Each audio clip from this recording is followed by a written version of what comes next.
Hi guys, good morning. Kani nga video nga akong himuon karon para ni sa mga hilig mo biyahe. Labi na katong mopadong sa Bohol o kanang mopaulay sa Cebu.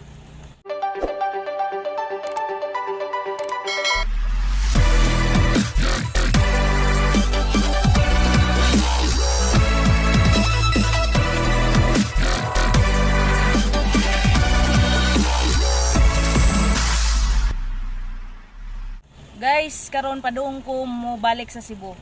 Nana ko'y video katong pagpadung nako og Bohol, nanay mga requirements, so pangita lang sa akong video na to unsaon nga makaulig Bohol. Karon day guys, karon pasad ko na kay balo nga nakaabot na ko diri sa Tubigon nga naday poy ispas nga gi-required ang port diri sa Tubigon para makangadto tag Cebu. Labi na og magi kag per uno mo create kag account diha sa Google Chrome, i-search nimo ang is-pass.ph o mao na siya akong gibutang, and then pangitaon nyo diha ang create account. Mao na guys, bilapin na ninyo tanan nga gikinahanglan na dali ra ma-approve siya.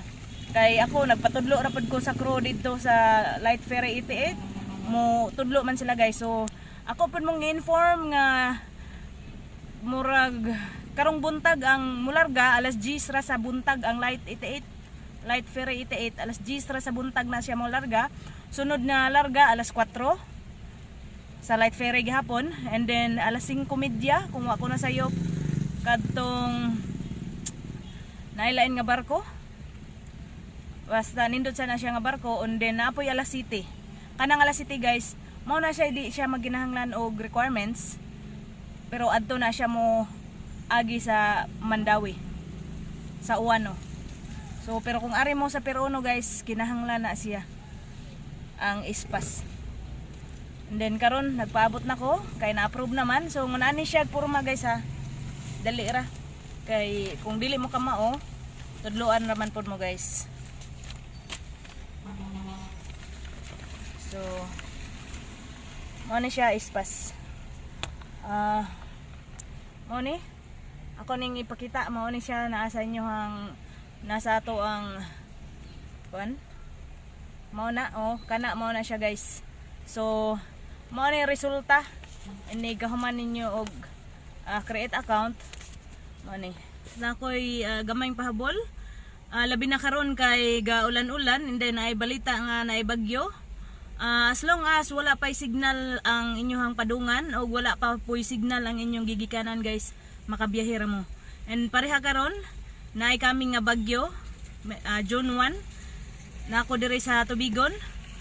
Nakalarga na ang alas 10, ang alas 4 waiting na siya sa update karong alas 11 sa Coast Guard, o karon pong alas 4 kung maabtan og signal kita diri sa Tubigon, so dili na ta palargahon, makancel ang ato ang gilukat nga ticket, pero 100% na siya nga ripanan sa ato ang gilukatan guys. So ayaw mo ka guol, labi na katong mga wala pa na sito diri sa Tubigon. Kung wala mo kaon, moabot mo diri guys, naasay kaon diri, naasay lagmi nga mga chicken nga ilahang mabaligya nga barato ra. So guys, I hope nga kani nga video makatabang ni sa mga gusto nga mularga, kay parehan ako imbis gadali-dali ko, so dili gyud ka madali guys kung wala kay ispas, kay kinahanglan man na siya iniglukat sa ticket. So hopefully nga kaning ako ang video, mga gipanghimo na kong video nga informative gayo, hopefully guys nga makatabang ni ninyo, no? So salamat sa inyong pagtan-aw, og sa please kung wala pa ka na-subscribe sa akong channel, please subscribe. And then click the bell kay para og na ako yung mga nindot nga video nga murag basin makatabang pud na makahatag og idea nimo, matabangan pud ta ka, malinawan pud ta ka. And then free mo nga mo PM nako sa ako ang FB or sa akong Messenger, kay naay mga nangutanan ako. As long as dili ko busy guys, I'm so willing nga mo tabang mo guide kung unsaon nyo magpa-register, mao ni mao na ako unsa inyong gikinahanglan. So guys, salamat kayo. God bless ninyong tanan and have a nice day.